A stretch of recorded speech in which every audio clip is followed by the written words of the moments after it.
Okay, Terwang Saranai, may you have the blessings of the Noble Triple Gem. Dear Dhamma friends, we are going to begin this evening Sutta Studies. Before we start the Sutta Studies, our main task is to pay our due respect to the Supreme Buddha. Let's do it by reciting Namo Tassa 3 times. Sadhu, sadhu, sadhu. Namo tassa bhagavato arahato samma sambuddhassa. Namo tassa bhagavato arahato samma sambuddhassa. Namo tassa bhagavato arahato samma sambuddhassa. I pay my homage to the Blessed One, the Worthy One, the fully enlightened One. Sadhu, sadhu, sadhu. Okay, friends, today is July 19th, Saturday. We are going to start the Sutta study with a new Sutta. This Sutta is called Sammasa Sutta. This is from the very important Nikaya, Samyutta Nikaya, where many wholesome discourses are recorded. This sutta is from 20 section Samyutta Nikaya, and exact location of the sutta is 22.47. We can have many translation of this discourse in the internet done by Bhikkhu Bodhi, Bhikkhu Tanisharo, and also Bhikkhu Sujato. Whatever is easier for you to understand, you can get it. I also keep Pali version of Sammasa Sutta for better understanding.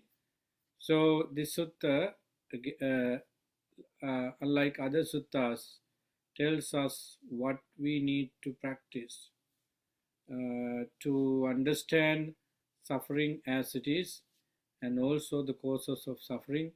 And in terms of understanding both aspects, what we need to do next is to end suffering by following the Noble Eightfold Path. But particular attention is always there for understanding dukkha, suffering, and the reasons for dukkha. The very word sammasa is not that common to average Buddhist, because this word sammasa or sammasana is only known to people who dive into Sila Samadhi and Panya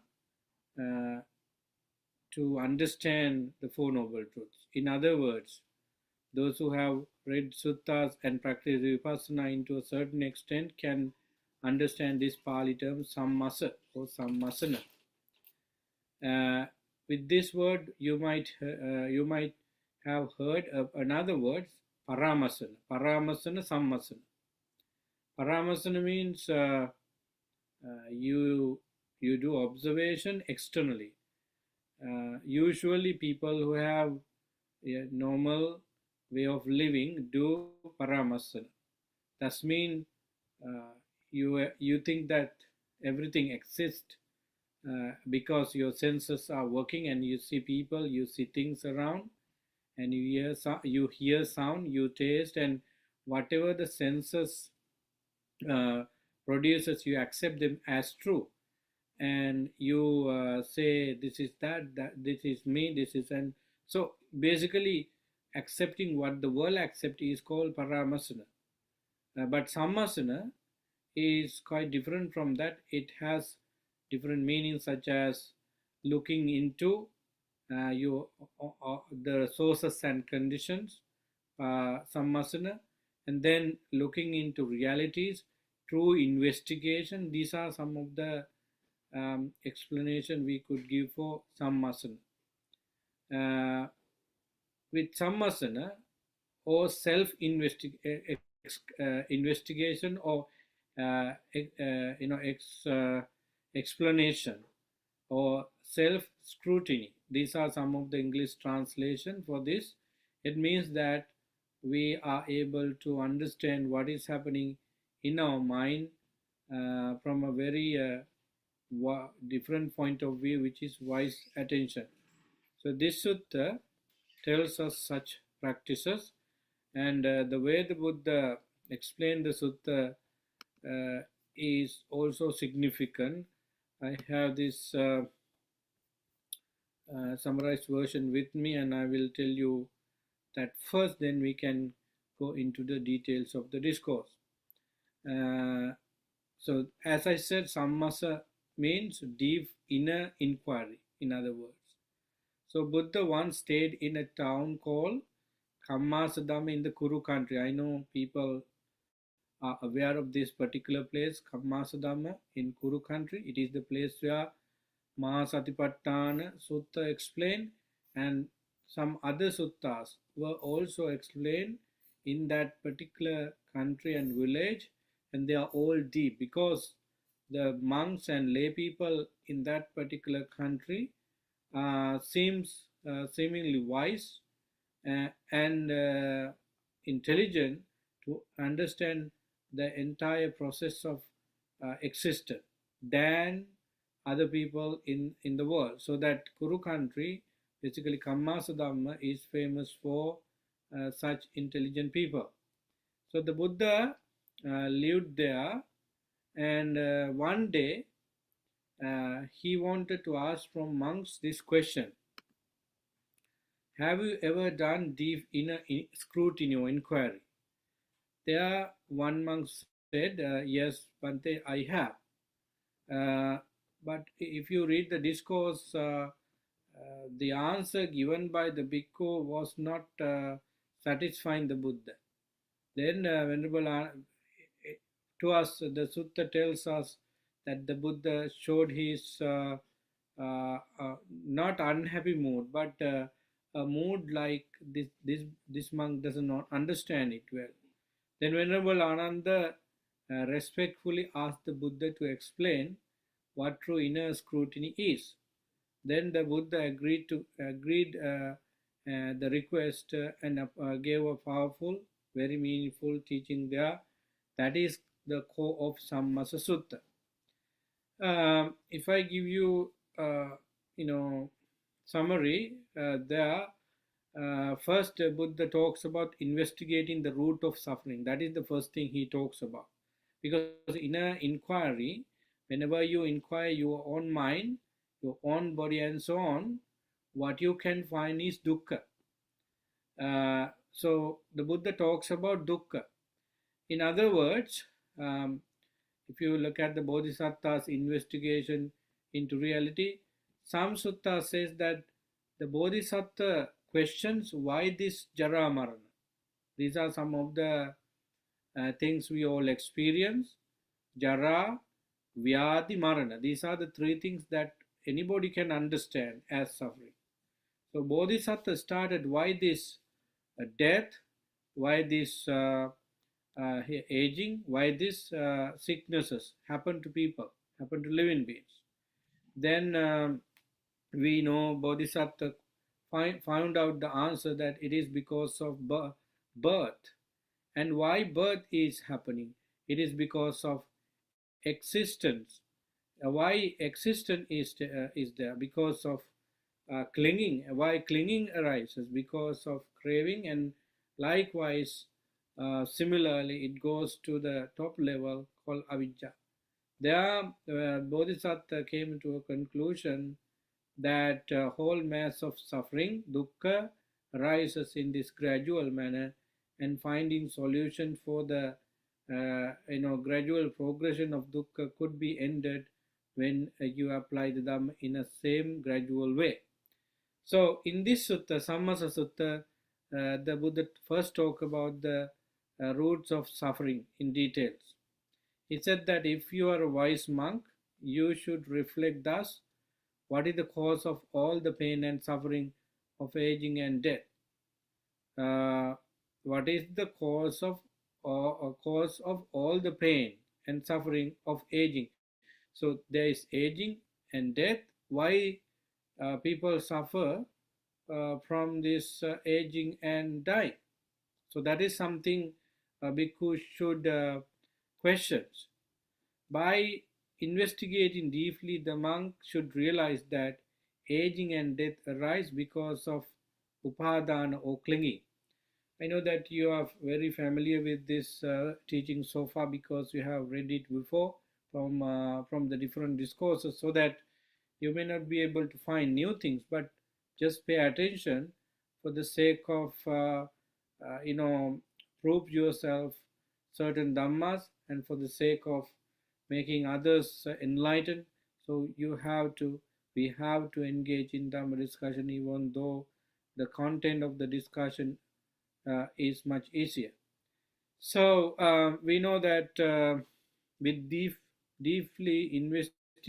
investigation, we can know that death and aging and death arises because of upadana, and clinging. Upadana arises because of craving. So if we remove craving, clinging should be an end. If clinging ends, suffering ends. So now there is a clear uh, you know path for us to understand why this happened. It is because of the suffering is because of sorry, we start with the death. Why death and aging, the aging and death is here? Because of upadan, because of attachment. Why upadan is because of craving. And when craving is done, the upadan is gone. When there is no upadan, there is no aging and death. So that is what we see in the sutta. Then Buddha explained that craving arises wherever we find something attractive and pleasant in the world. In Pali version, this is exactly this.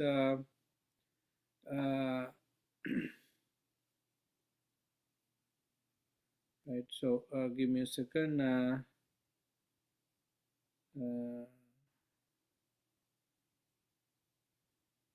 Yeah, give me a second. This is how it start. Ida bhikkave bhikkhu sammasamano sammasati antarang sammasang yanko idang aneko idang nanapakaran dukkang loke uppajjati jaramaran idang ko dukkang ginidanang king samudaya. So that's how it's so yanko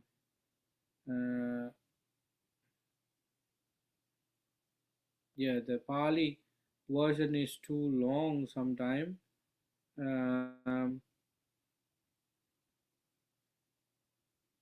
Yeah, so what I want to tell you is only one line. I'm just still looking for it because it's all right. So basically, when you look into the where the craving arises, you might say that Vedana Pachya Tanha, that's how Tanha arises, because of feelings and reaction to feeling cause Tanha. But in Mahasatipatthana Sutta and elsewhere, that has been explained in a different way, and the craving we basically arises in senses, in sensory experiences.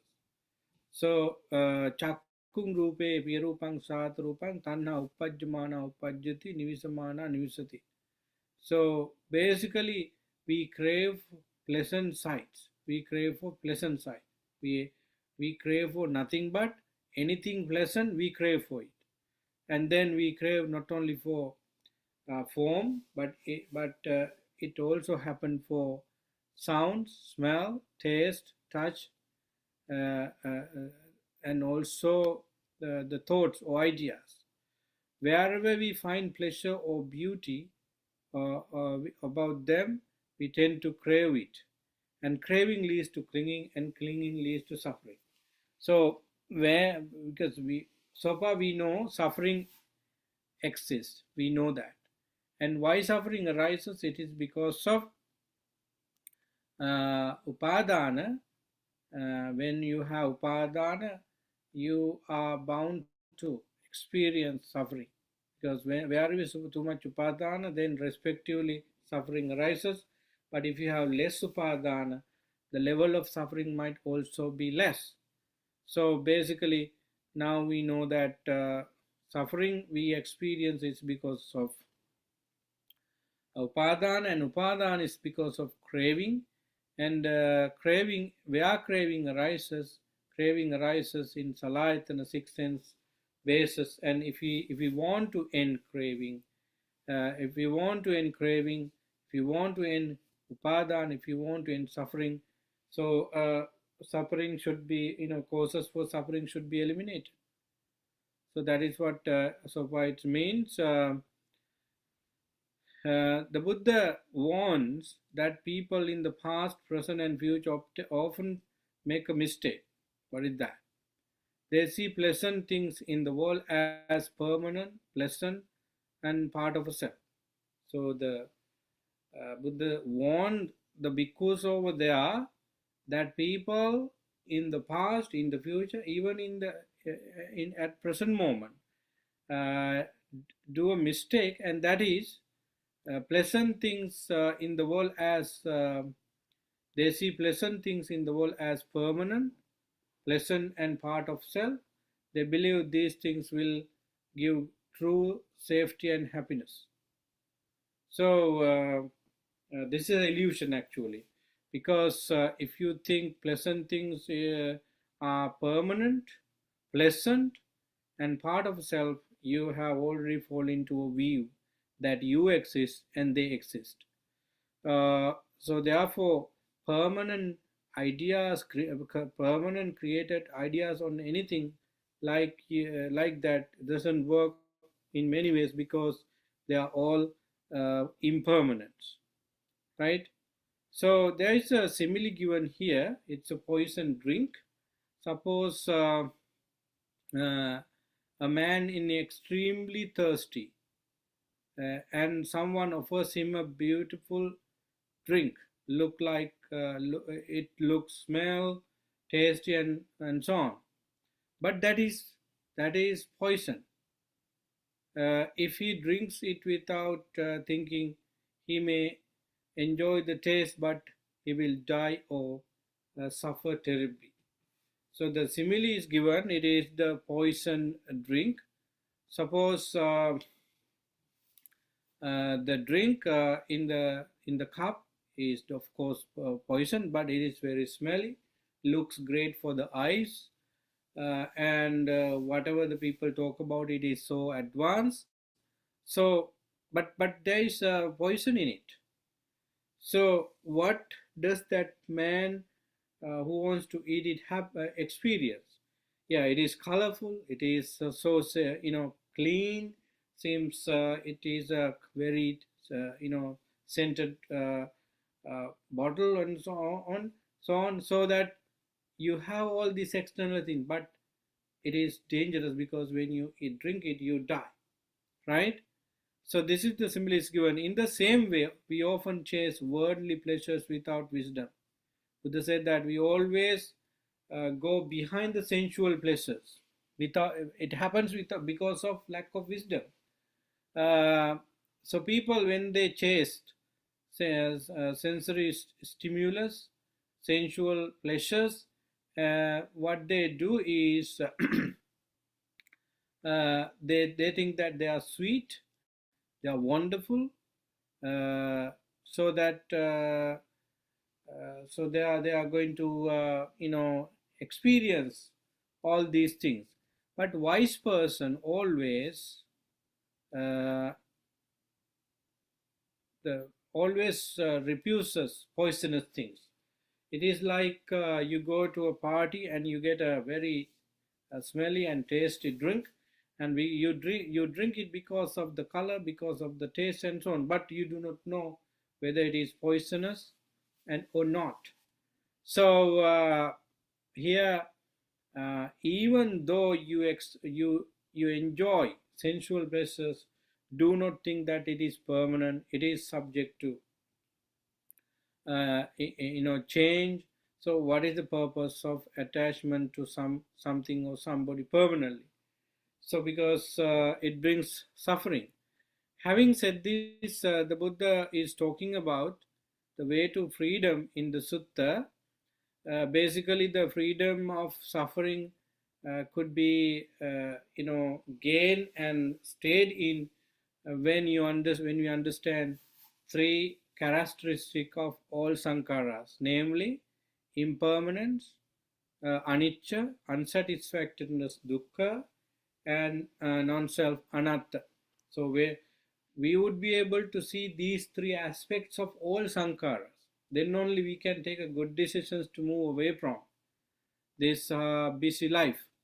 So, uh, so when you deal with craving, when you deal with attachment, suffering, we have to have a better understanding among us, because these are very open topics for different people, and they and the subject is different, and the way you listen might be different too, so that some questions about anicca, dukkha, and anatta are always beneficial. So basically, in terms of solving the problem and attain wisdom and liberation, we need to come to the basic that everything is impermanent, unsatisfactory, and non-self.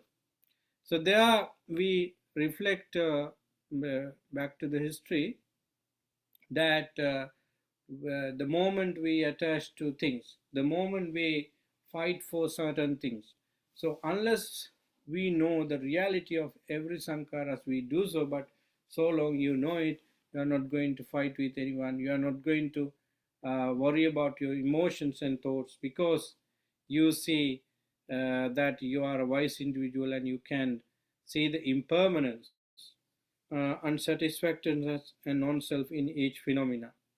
So that is the summary of the sutta. Mm, that is the summary of sutta. Sutta number 20, sutta number 22 and 47. Sammasa Sutta is a piece of advice for monks and nuns and lay people now, and it is also karmasthana, because when the Buddha talks, he talks less, but in terms of dhamma, but they are so powerful. So basically, sammasa is a thing we need to learn. That's why I selected this discourse.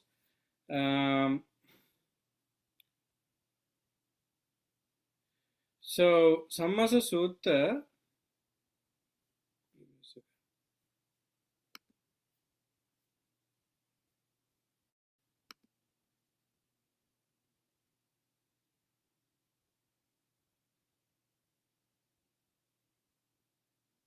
Yeah, Sammasa Sutta, as you know, is telling us a very good thing for practice. He asks us to practice the kind of mindfulness to know us, to know our feeling.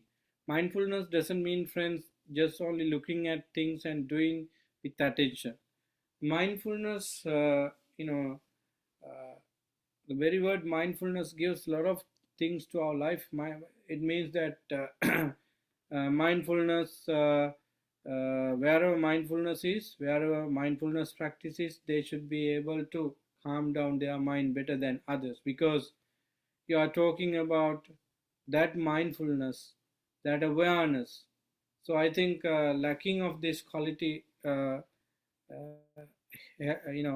paves the way for all of us to experience suffering. So therefore, this sutta is telling us how to do our self-investigation. A lot of people scattered in view that how we do it. We have seen that inner inquiry even do not know word of it by many Buddhists, because they engage with various type of actions, kusala karma, that's all do. But this is a this is a kind of real investigation. So you do not go to any place to talk about, to know feeling, you do not go to any other places, counseling and so on, but you have enough wisdom to do the sammasana, because in sammasa we talk about how dukkha arises, what causes for them, for the suffering to arises, and how they mitigate certain level of frustration and dukkha, and in keep that particular mental experience peace and happiness all the time. So in the summary we discussed that, but I just want you to come to a very happy situation with the meaning of the discourse. The Buddha said that no matter in which era you lived, whether it is in the past or in the future, in the present moment, they always experience, they are vulnerable to accumulate certain things, but that is one of the ways to take on and get some inspiration. So the Buddha said in the discourse that any whether it is in the past or future or present, people create should create that peaceful state in mind in order to find the change in life. So that example of the let's say very valuable cup with poisons. So even though the cup is golden, the poison things in the water is clean, and smell is good. So basically people are looking for these things in any of any food.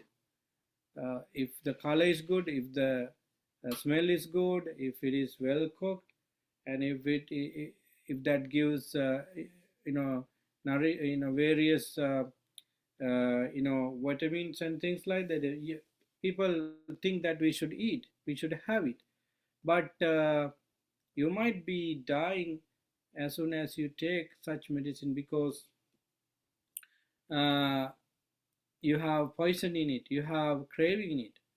So this teaches us a very solid teaching that sensual pleasure is more dangerous than poisons.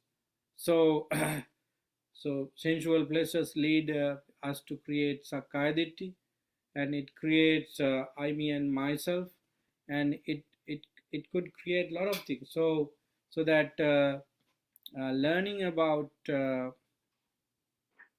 sammasa or inner inquiry is to stop that.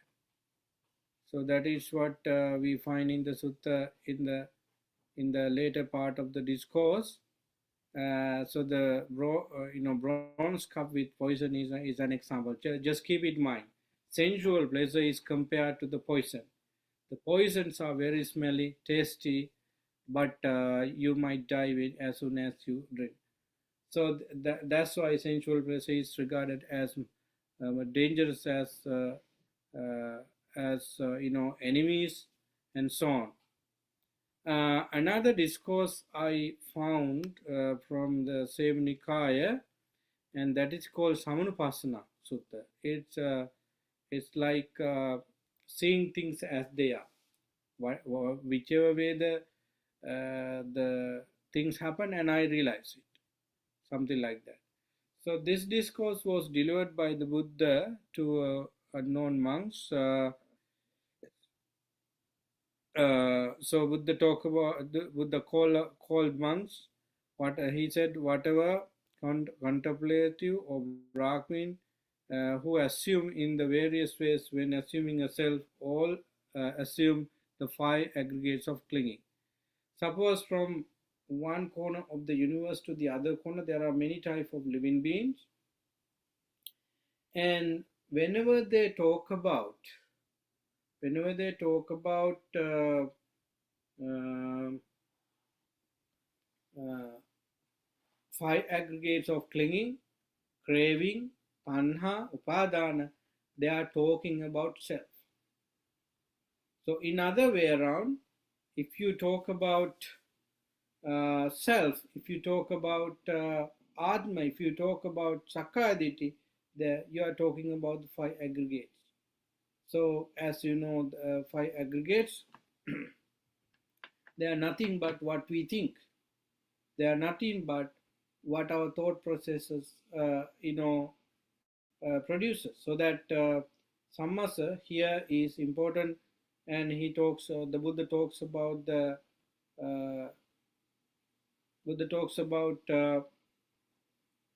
the five aggregates of clinging, and he says that if there is anything to raise self from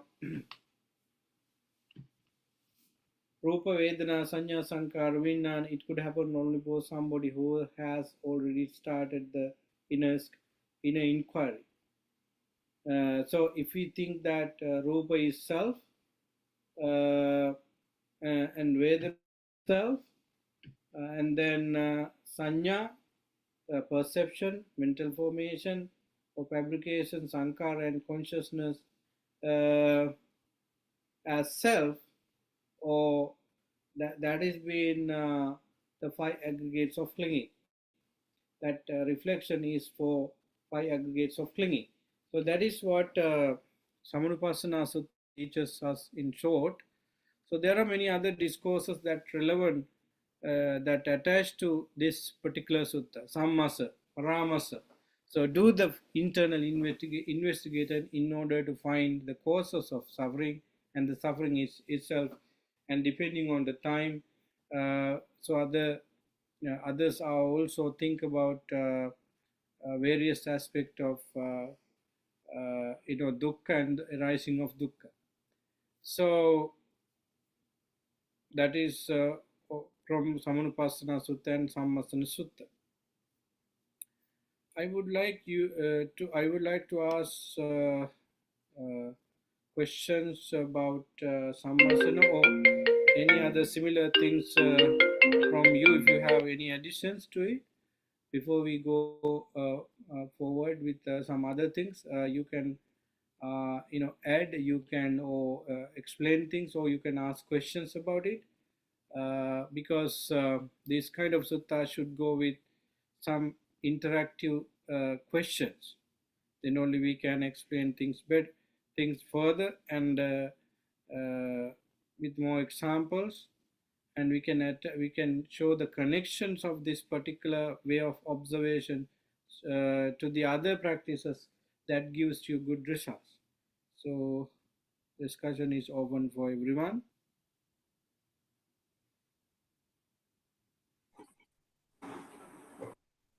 Venerable sir, I want to know a meaning of a word.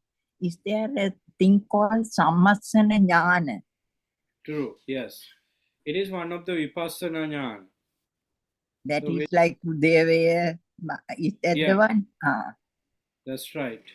So we can look into that for sure. If you Google and you see vipassana jnana, there are based on Rathavinita Sutta, where the Buddha talks, Venerable, so talk about seven purification, and later we talk about the 16 of vipassana jnana. So sammasana jnana is one. So it is coming as an experience when you do investigation into reality within. I'm just trying to take the vipassana jnana. I think I got it. Uh, yeah, I'm going to show it to you because I have the facility to share it with you. Thank you. So, yeah. Okay. So I think you can see my screen. Do you see the screen? So I think yes. So this is Wikipedia. Only thing I could get quickly is Wikipedia. So these are the vipassana jnana according to Visuddhimagga, the path of purification done by Venerable Buddhaghosa. So Namarupa Paricheda Jnana, the knowledge of mental and physical states. It's a kind of analytical knowledge about body and mind. So Namarupa Paricheda Jnana. So you are able to uh, understand Namarupa as two sides. So you know each Nama and then Rupa, and their definition is clear to you. And not only that, the way it functions in your mind is also known clearly. So that is called Nama Rupa Parichedanana. With the word Paricheda, you know the status of or stages of Pancha Namarupa, sorry. So Pacha Pariganyana. So there, the basic focus is Rupa Vedana Sanya Sankara Vijnana. Basic concept of Vipassana is the five aggregates of clinging. Okay, so when you do that, you first know how Namarupa come together, and when Namarupa come together, Panchakanda arises. Right? That should be understood clearly. So Namarupa, when Namarupa come together, it happens in with the support of Vijnana in the Salayatana. So then Rupakanda, Vedanakanda, Sanyakanda, Sankarakanda, and Vijnanakanda rises. So central focus is that sort of Panchaskanda with Upadana. So Pache Pariganyani is conditionality.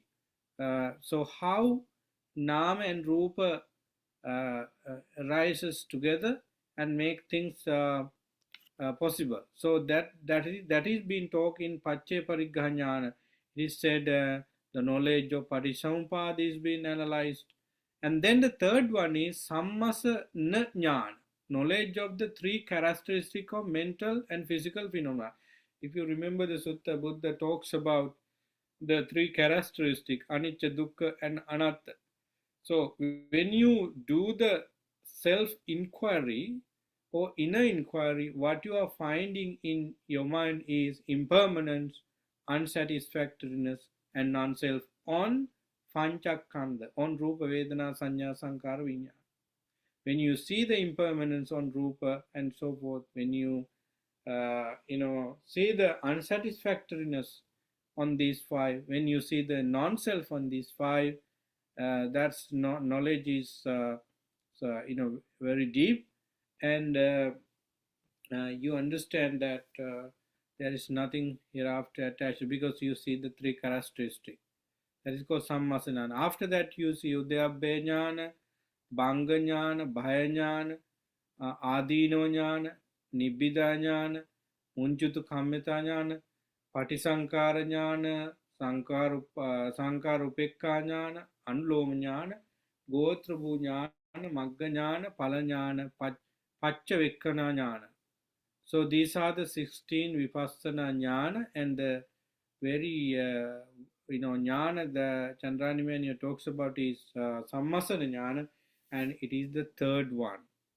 So if you read these lines, you can see how wise any individual who come to the stage of enlightenment, they all practice these. In other words, these Vipassana Jnana could be practiced by us, by those individuals who practice Dhamma. So therefore, Vipassana has a lot of works to do. You don't need to remember this Vipassana and Jnana at the very beginning and then practice each one by one. No, friends, if you take Vipassana meditation, not only in sitting posture but in entire life, you from that then onward can practice this Vipassana because you are dealing with Panchakanda, you are dealing with senses, you are dealing with how these senses function. So basically you are addressing your own things, and I recommend here that if you do not know how to meditate and find that peace and happiness, it would be very difficult for you to go forward. So that practicing vipassana should happen accordingly. At the same time, understanding things better based on wisdom is also a part of vipassana.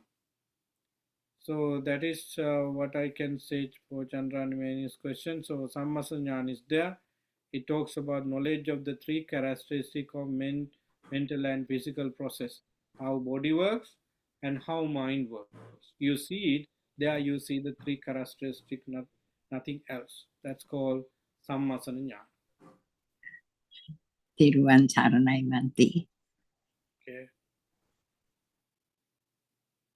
I think one of the things we can do is to uh, keep these 16 vipassana jnana and try your best to you know think about over what is this vipassana jnana, what is that vipassana jnana. So then you explore the knowledge of that particular jnana. Perhaps you keep repeating them until you make and you remember things at once. So that way, oh, you first take the theory of the vipassana jnana. Later, you can work on how to get them. So they are not only Buddha's things, but it is something that everybody understand when they attain to Punda enlightenment. Because vipassana means vidarshana, the way to develop wisdom to the highest, and now you are dealing with it, so that being able to understand vipassana jnana is so helpful. Any other concern?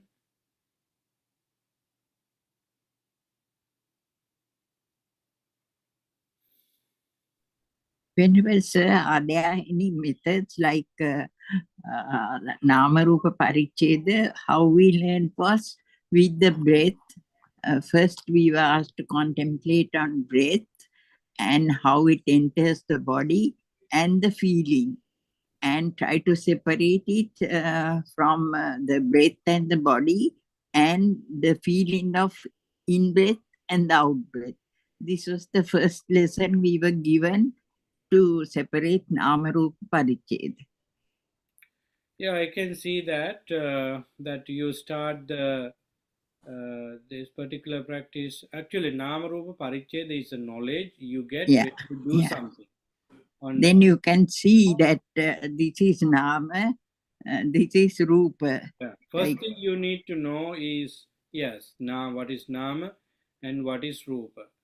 So without somebody's theoretical help, in other mm, words, without somebody's help with theoretical knowledge, we might be puzzling because no humans can go to vipassana practice without help except the bodhisattvas, especially at the time they attain to full enlightenment. Everyone else is someone who need support.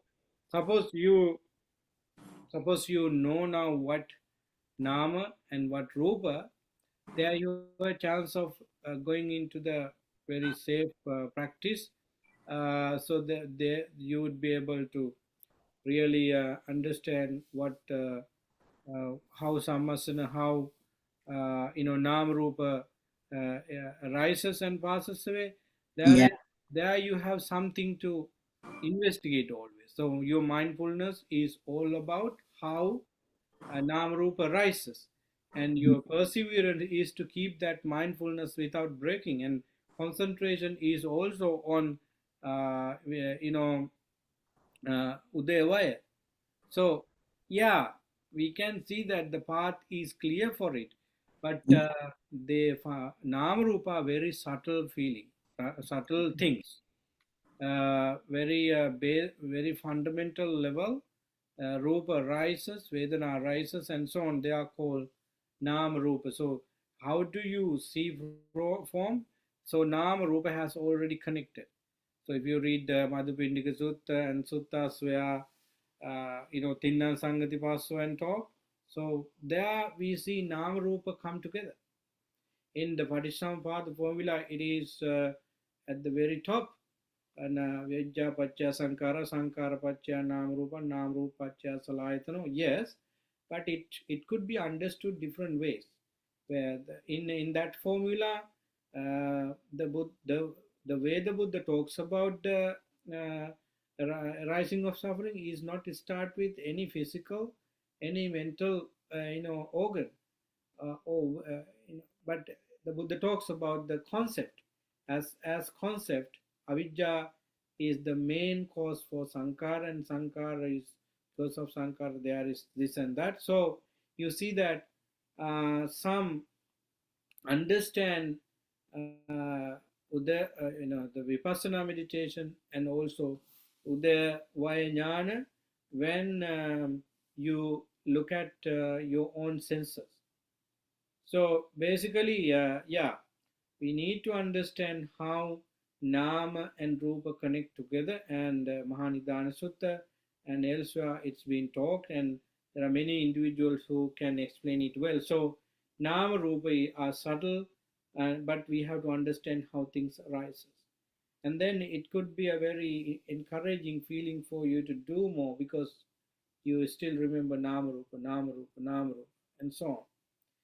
So yes, I agree with that. That Nama Rupa should be understood from various purposes, various avenues, and finally we'd be able to understand the Nama Rupa mix connected with Vijnana is doing the damage for living beings. So yeah, mm, start with as you said. Anapanasati, yeah, you can consider, okay, this is in breath, this is out breath. So when you think in breath and out breath, immediately, the Nama and Rupa come together and Panchakanda arises immediately. So we cannot stop them arising because they are inborn and it happens very quickly. So Nam Rupa rising.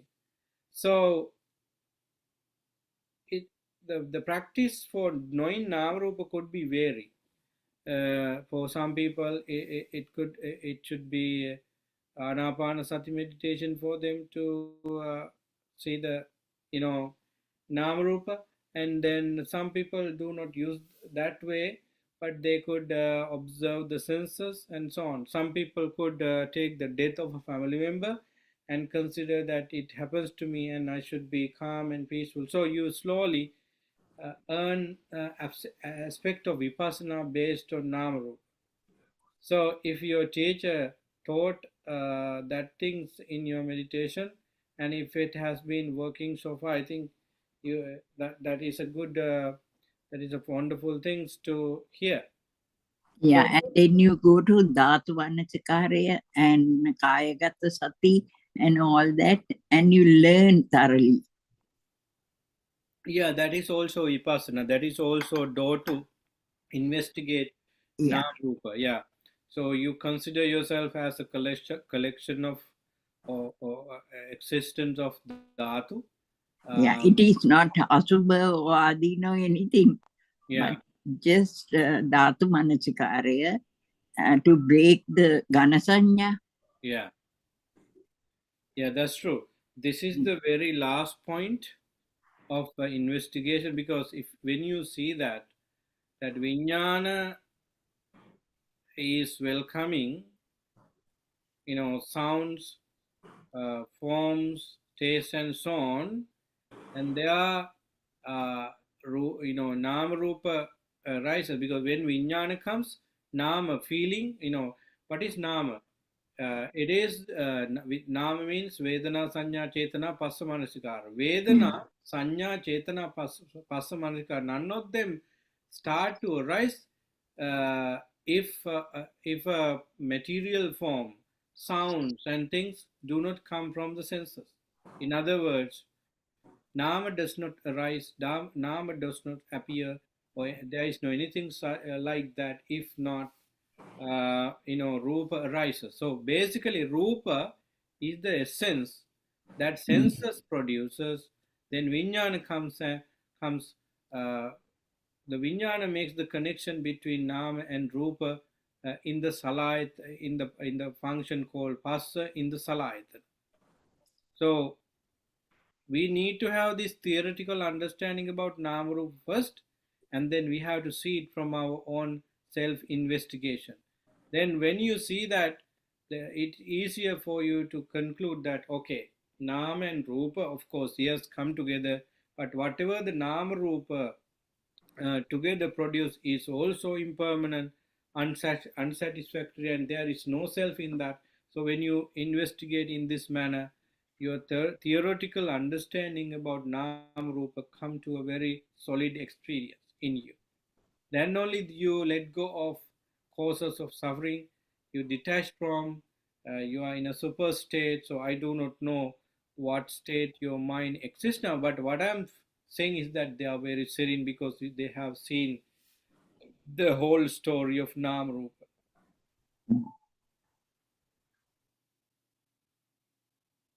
Yeah.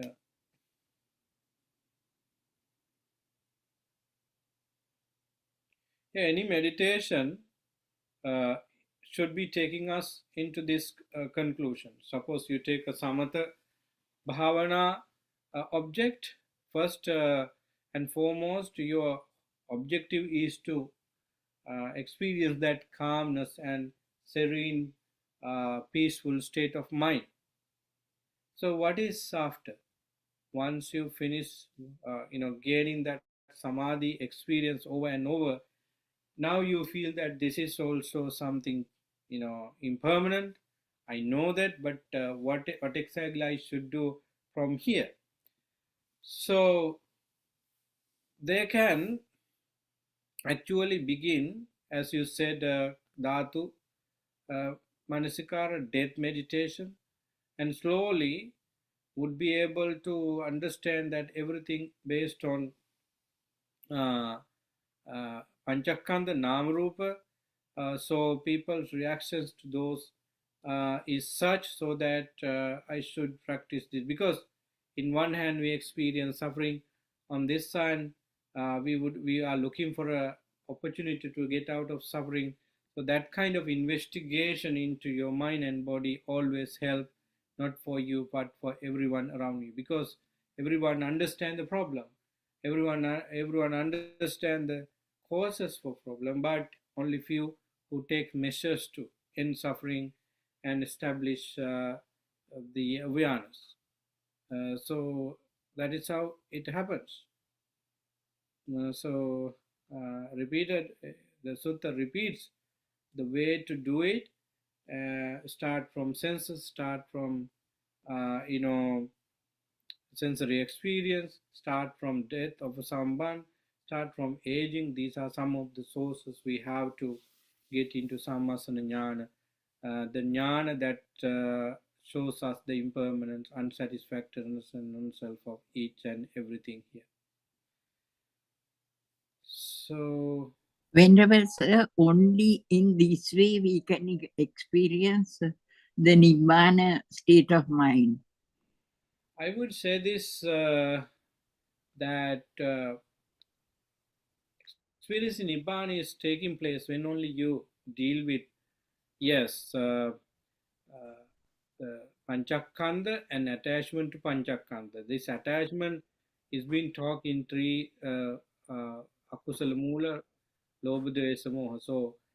So if you do not do anything with greed, hatred, and ignorance or upadana, how can you break them into pieces and attain any phala? Even attaining sotapanna is taking place when only you directly attack those I, me, and my's concept. Then only you get into sotapanna. In one hand, we can say this. So anyway, uh, what you say is without uh, dealing with layers of craving, layer of akusala, Nibbana is not achievable. Before Nibbana, then what can we do is to gain samadhi. Samadhi is the perfect mentality to experience the taste of Nibbana. So in order to attain nirvana, let's say Sotapanna, he has to do many things, but he has secured his mind, and it is always going forward. And Sakudagami, Anagami, they are they have come to that state because of vipassana meditation, because of seeing things as they are. If you remember the Dhammacakkappavattana Sutta, Yankinchi Samudaya Dhammang Sabbanta Nirodham, Venerable Kondanya understood the Buddha's teaching on Dhammacakkappavattana Sutta, and when he said that, when the Buddha said that he understood the Paticca Samuppada. So Paticca is the way things should be understood, otherwise you might fall into various conclusion. So you see that understanding Paticca is quite similar to attaining Sotapanna. So an attainment to Sotapanna, Sakadagami, Anagami, they are all uh, experienced by disciples of the Buddha, what do you call, because of vipassana experience, vipassana meditation. So that should be done at some point. Some people start vipassana from the very beginning and end their practice with vipassana experience. Some people start with concentration meditation and then they have to lead it to vipassana meditation, vipassana aspect in order to complete their training. I think in today's world, a lot of people need samatha for a certain period of time because they should be able to feel their presence, their life happy. So when you practice samatha, it teaches us to a couple of things. One is you should not entertain too much on sensual pleasures, worry arises, and so on.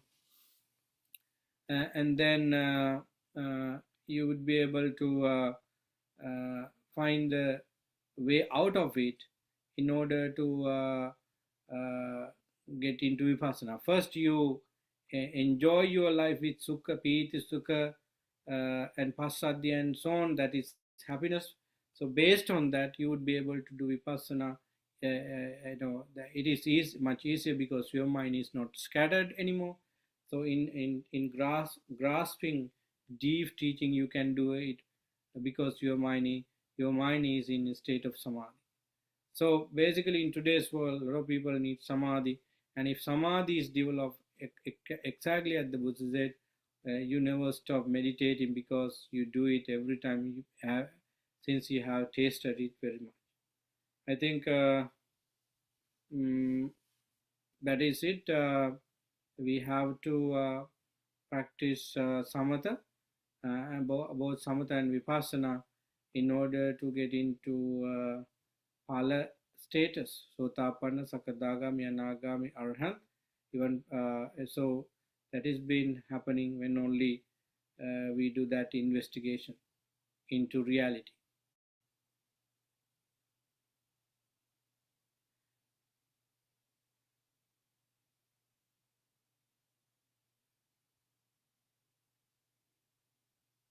Remember the Sutta Sammasa Sutta. It's like one letter is missing, but no, that's a very simple term for the title Sammasa Sutta.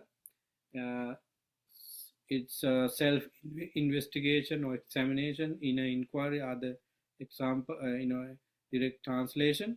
So now you know what to do. Just like the Bodhisattva, sit and think why this suffering. Then you find why suffering arises, and can suffering uh, can suffering be eliminated? You investigate. Then yes, this is how suffering arises. Why can't I end that sort of suffering? So then, which way I should end suffering? Okay, first samadhi and so on. You come to slowly know all these steps of sammasana. So once you know sammasana, you know what you are doing. So that is how the term sammasana should be in mind. So that is the sutta pretty much. I do not think that I miss anything in the sutta. We could read the sutta from the beginning to the end, but you have already, I think, gone through it. So that's why I did not read the sutta sentence by sentence.